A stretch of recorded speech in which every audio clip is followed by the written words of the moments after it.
ఓం శాంతి 21/9/2024 మధురమైన పిల్లలు, తండ్రి కల్పకల్పము వచ్చి పిల్లలైన మీకు తమ పరిచయాన్ని ఇస్తారు.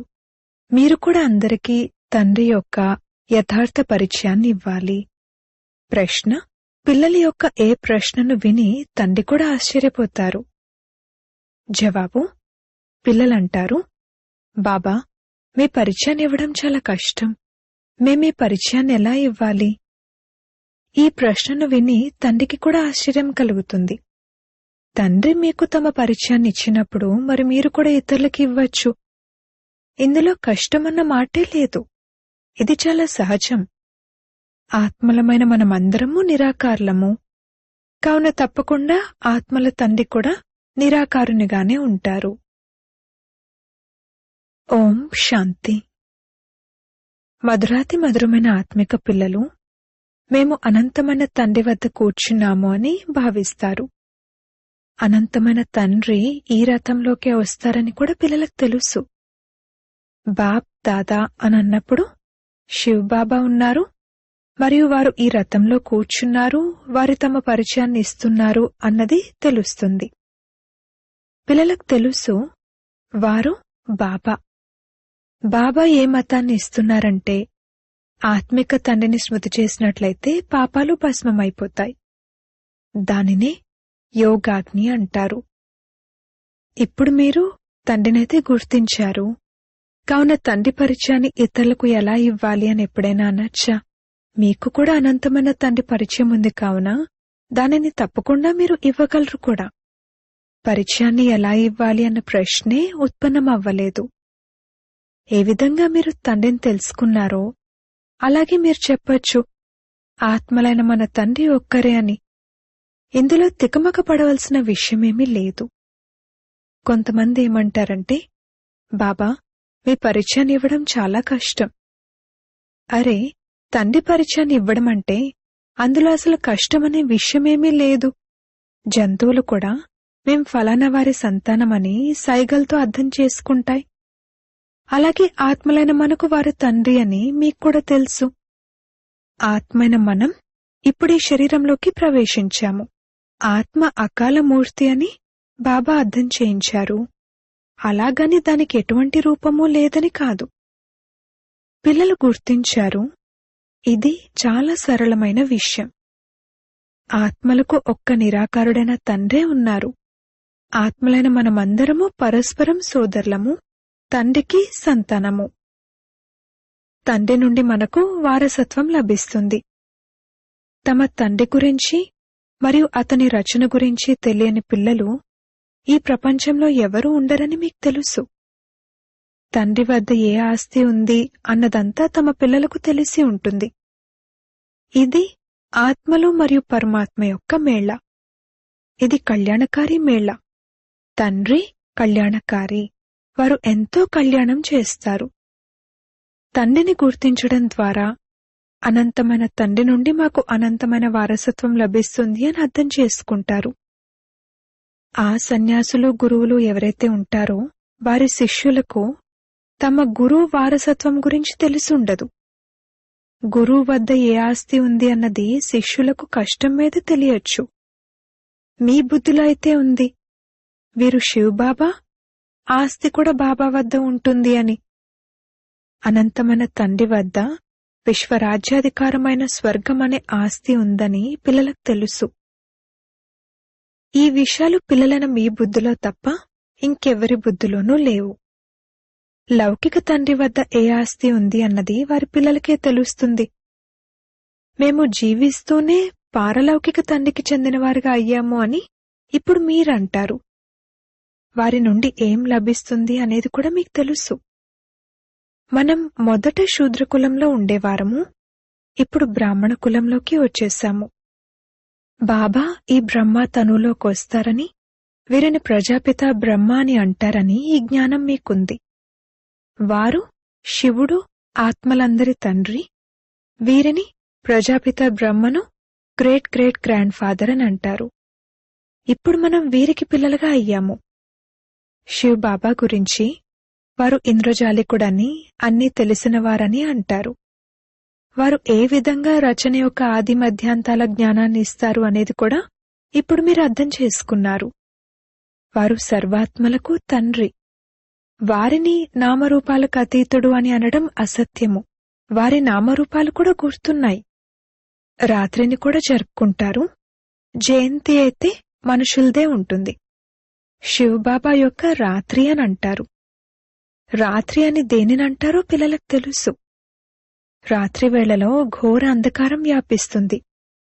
అజ్ఞాన అంధకారం ఉంది కదా. జ్ఞానసూర్యుడు ఉదయించడంతో అజ్ఞానాంధకారం వినాశనం అవుతుంది అని ఇప్పుడు కూడా అంటూ ఉంటారు. కాని దాని అర్థాన్ని ఏమాత్రమూ అర్థం చేసుకోరు. ఆ సూర్యుడు ఎవరు, వారెప్పుడు ఉదయించారు, ఏమీ అర్థం చేసుకోరు. తండ్రి అర్థం చేయిస్తారు. జ్ఞానసూర్యుణ్ణి జ్ఞానసాగరుడు అని కూడా అంటారు. అనంతమైన తండ్రి జ్ఞానసాగరుడు. సన్యాసులు, గురువులు, పండితులు మొదలైనవారు తమను తాము శాస్త్రాల అథారిటీగా భావిస్తారు. అదంతా భక్తి. ఎన్నో వేదశాస్త్రాలను చదివి విద్వాంసులుగా అవుతారు. తండ్రి కూర్చుని ఆత్మిక పిల్లలకు అర్థం చేయిస్తారు. దీనిని ఆత్మ పరమాత్మల మేళా అనంటారు. తండ్రి ఈ రథంలోకి వచ్చి ఉన్నారని మీరు అర్థం చేసుకున్నారు. ఈ మిలనాన్నే మేళా అనంటారు. మనం ఎప్పుడైతే ఇంటికి వెళ్తామో అప్పుడు అది కూడా ఒక మేళాయే. ఇక్కడ స్వయంగా తండ్రే కూర్చుని చదివిస్తారు. వారు తండ్రి కూడా, టీచర్ కూడా. ఈ ఒక్క పాయింటును బాగా ధారణ చేయండి, మర్చిపోకండి. ఇప్పుడు తండ్రి అయితే నిరాకారుడు. వారికి తమ శరీరం లేదు కావున తప్పకుండా దాన్ని తీసుకోవాల్సి ఉంటుంది. అందుకే వారు స్వయం అంటారు, నేను ప్రకృతి యొక్క ఆధారాన్ని తీసుకుంటాను. లేకపోతే నేనెలా మాట్లాడగలను? శరీరం లేకుండానైతే మాట్లాడడం సాధ్యం కాదు. కావున తండ్రి ఈ తనువులోకి వస్తారు. ఇతనికి బ్రహ్మ అన్న పేరును పెట్టారు. మనం కూడా శూద్రుల నుండి బ్రాహ్మణులుగా అయ్యాం కావున పేరు తప్పకుండా మారాలి. మీకు కొత్త పేర్లు పెట్టారు కాని వారిలో కూడా ఇప్పుడు చూసుకుంటే కొంతమంది లేనేలేరు. అందుకే బ్రాహ్మణుల మాల ఉండదు. భక్తిమాల మరియు రుద్రమాల మహిమ చేయబడ్డాయి. బ్రాహ్మణుల మాల ఉండదు. విష్ణుమాల అయితే ప్రాచుర్యంలో ఉంది. సూక్ష్మతనంలో విష్ణువును 4 భుజాలు కలవారిగా చూపించారు. 2 భుజాలు లక్ష్మివి, 2 భుజాలు నారాయణుడివి. తండ్రి అర్థం చేయిస్తారు, నేను చాకలివాడిని. నేను యోగబలంతో ఆత్మలైన మిమ్మల్ని శుద్ధంగా తయారు చేస్తాను. అయినా కూడా మీరు వికారాల్లోకి వెళ్లి మీ అలంకరణనే పాడు చేసుకుంటారు. తండ్రి అందర్నీ శుద్ధంగా చేసేందుకే వస్తారు. వారొచ్చి ఆత్మలకు నేర్పిస్తారు కావున ఆ నేర్పించేవారు తప్పకుండా ఇక్కడే కావాలి కదా. మీరొచ్చి మమ్మల్ని పావనంగా చేయండి అని పిలుస్తారు కూడా. వస్త్రాలు కూడా మురికి పట్టిపోతే వాటిని ఉతికి శుభ్రం చేయడం జరుగుతుంది. ఓ పతిత పావన బాబా, మీరొచ్చి మమ్మల్ని పావనంగా చేయండి అని మీరు కూడా పిలుస్తారు. ఆత్మ పావనంగా అయితే శరీరం కూడా పావనమైందే లభిస్తుంది. మొట్టమొదటి ముఖ్యమైన విషయం తండ్రి పరిచయాన్ని ఇవ్వడం. తండ్రి పరిచయాన్ని ఎలా ఇవ్వాలి అన్న ప్రశ్ననే అడగలేరు. మీకు కూడా తండ్రి తమ పరిచయాన్ని ఇచ్చారు కావుననే మీరొచ్చారు కదా. మీరు తండ్రి వద్దకు వస్తారు. తండ్రి ఎక్కడున్నారు? ఈ రథంలో. ఇది అకాల సింహాసనం. ఆత్మలైన మీరు కూడా అకాలమూర్తులే. ఇవన్నీ శరీరాలు మీ సింహాసనాలు. వీటిపై ఆత్మలైన మీరు విరాజమానమై ఉన్నారు. అక్కడ వారు చూపించిన అకాల సింహాసనం జడమైనది కదా. మీకు తెలుసు, నేను అకాలమూర్తిని, అనగా నిరాకారుణ్ణి. నాకు సాకార రూపమంటూ ఏదీ లేదు. ఆత్మనైన నేను అవినాశిని. నేనెప్పుడూ వినాశనం అవ్వను. నేను ఒక శరీరాన్ని వదిలి ఇంకొక శరీరాన్ని తీసుకుంటాను. ఆత్మనైన నా పాత్ర అవినాశిగా నిశ్చితమై ఉంది. నేటికి 5000 సంవత్సరాల క్రితం కూడా మన పాత్ర ఇలాగే ప్రారంభమైంది. 1 కాలం నుండి పాత్రను అభినయించేందుకు మనం ఇక్కడకు ఇంటి నుండి వచ్చాము. ఇది 5000 సంవత్సరాల చక్రం. వారైతే లక్షల సంవత్సరాలను అనేస్తారు. అందుకే ఈ కొన్ని సంవత్సరాల విషయం వారి ఆలోచనలోకి రాదు. మేము తండ్రి పరిచయాన్ని ఎవరికైనా ఎలా ఇవ్వాలి అని పిల్లలెప్పుడూ ఇలా అనకూడదు. ఇటువంటి ప్రశ్నలను అడిగితే ఆశ్చర్యం అనిపిస్తుంది. అరే, మీరు తండ్రికి చెందినవారుగా అయ్యారు, మరి తండ్రి పరిచయాన్ని ఎందుకు ఇవ్వలేరు? మనమందరము ఆత్మలము, వారు మన బాబా. వారు సర్వుల సద్గతిని చేస్తారు. వారు సద్గతిని ఎప్పుడు చేస్తారు అన్నది కూడా మీకిప్పుడు తెలిసింది. కల్పకల్పము కల్పం యొక్క సంగమయుగంలో వచ్చి సర్వుల సద్గతిని చేస్తారు. వారైతే ఇప్పుడింకా 40,000 సంవత్సరాలుందని భావిస్తారు, మరియు వారు నామరూపాలకు అతీతుడు అని ముందే అనేస్తారు. వాస్తవానికి నామరూపాలకు అతీతమైన వస్తువు అంటూ ఏదైనా ఉంటుందా? రాయి రప్పలకు కూడా పేర్లైతే ఉన్నాయి కదా. తండ్రి అంటారు, మధురాతి మధురమైన పిల్లలు, మీరు అనంతమైన తండ్రి వద్దకు వచ్చారు. ఎంతమంది పిల్లలున్నారో తండ్రికి కూడా తెలుసు. పిల్లలిప్పుడు హద్దు నుండి మరియు అనంతం నుండి కూడా అతీతంగా వెళ్ళాలి. వారు పిల్లలందర్నీ చూస్తారు. వీరందర్నీ నేను తీసుకువెళ్లేందుకు వచ్చాను అన్నది వారికి తెలుసు. సత్యుగంలోనైతే చాలా కొద్దిమందే ఉంటారు. ఇది ఎంత స్పష్టంగా ఉంది. అందుకే చిత్రాలపై అద్దం చేయించడం జరుగుతుంది. జ్ఞానమైతే చాలా సహజమైనది. ఇకపోతే స్మృతి యాత్రలో సమయం పడుతుంది. ఇటువంటి తండ్రినైతే ఎప్పుడూ మర్చిపోకూడదు. తండ్రి అంటారు, నన్నొక్కరినే స్మృతి చేసినట్లయితే పావనంగా అయిపోతారు. నేను పతితులను పావనంగా తయారు చేసేందుకే వస్తాను. అకాల మూర్తులైన ఆత్మలైన మీరందరూ మీ సింహాసనాలపై విరాజమానమై ఉన్నారు. బాబా కూడా ఈ సింహాసనాన్ని అద్దెకు తీసుకున్నారు. ఈ భాగ్యశాలి రథంలో తండ్రి ప్రవేశిస్తారు. కొందరు పరమాత్మకు నామరూపాలు లేవు అని అంటారు, కానీ అదసలు అసంభవం. వారిని పిలుస్తారు, మహిమ చేస్తారు అంటే తప్పకుండా వారెవరూ ఉన్నారు కదా. తమో ప్రధానంగా ఉన్న కారణంగా ఏమీ అర్థం చేసుకోరు. తండ్రి అర్థం చేయిస్తారు, మధురాతి మధురమైన పిల్లలు, 84 లక్షల యోనులంటూ ఏవీ ఉండవు. ఉన్నవే 84 జన్మలు. పునర్జన్మలు కూడా అందరికీ ఉంటాయి. బ్రహ్మములోకి వెళ్లి లీనమవ్వడం లేక మోక్షాన్ని పొందడం అనేదైతే జరగదు. ఇది తయారు చేయబడిన డ్రామా. ఒక్కరు కూడా తక్కువ ఎక్కువ అవ్వరు. ఈ అనాది అవినాశి డ్రామా నుండే మళ్లీ చిన్న చిన్న డ్రామాలను లేక నాటకాలను తయారు చేస్తారు. అవి వినాశి అయినవి. ఇప్పుడు పిల్లలైన మీరు అనంతంలో ఉన్నారు. మనం ఏ విధంగా 84 జన్మలు తీసుకున్నాము అన్న జ్ఞానం పిల్లలను మీకు లభించి ఉంది.